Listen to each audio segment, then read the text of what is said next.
Porbandar market yard વિદેશ કેરીનું hub બન્યું છે। આ યાર્ડમાં ફરી સેલવાસ પંથકમાંથી મિયાઝાકી અને નૂરજહાં કેરીની મોટી માત્રામાં આવક જોવા મળી હતી। યાર્ડમાં વિદેશી જાતની કેરીની આવક થતા વેપારીઓમાં પણ ઉત્સાહ જોવા મળ્યો હતો।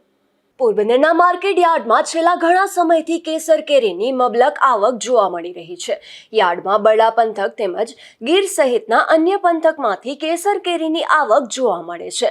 ત્યારે તાજેતરમાં માણાવદર પંથકમાંથી વિદેશી જાતની નૂરજહાં અને મિયાઝાકી કેરીની આવક જોવા મળી હતી, જે બાદ આજે મહારાષ્ટ્ર બોર્ડર પંથકમાં આવેલ સેલવાસ વિસ્તારમાં બગીચો ધરાવતા સુમનભાઈ પટેલ નામના ખેડૂત પોરબંદરના યાર્ડમાં મૂળ અફઘાનિસ્તાનની નૂરજહાં કેરીના 16 નંગ તેમજ જાપાન પંથકમાં ખ્યાતનામ મિયાઝાકી કેરીના 21 નંગ લઈને આવ્યા હતા। યાર્ડમાં વિદેશી જાતની કેરી મોટી માત્રામાં આવક થતા વેપારીઓમાં પણ ઉત્સાહ જોવા મળ્યો હતો। મારું નામ સુમનભાઈ રણછોડભાઈ પટેલ, એમ મૂળ મેં ગુજરાત, જિલ્લો નવસારી, તાલુકો ચીખલી, ગામ સુરખાઈ, પણ હાલમાં રહું છું હું સેલવાસ, અને સેલવાસની વાડીની આ જ પેદાશ છે।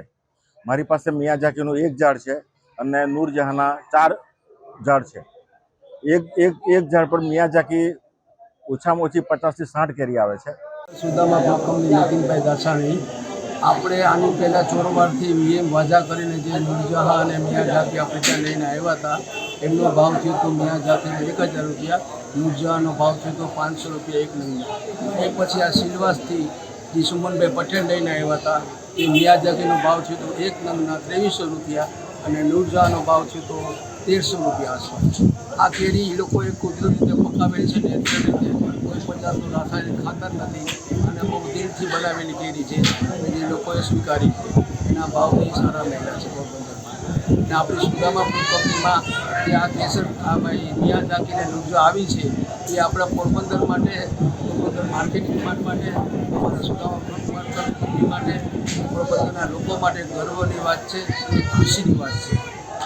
આ ખેડૂત દ્વારા અગાઉ પણ આ બંને કેરીના 2 નંગનું પોરબંદરના યાર્ડમાં વેચાણ કરવામાં આવ્યું હતું, જે વેચાણમાં બંને કેરીના સારા ભાવ મળ્યા હતા। નિપુલ પોપટ સાથે અશોક થાનકી, ગુજરાત ન્યૂઝ, પોરબંદર।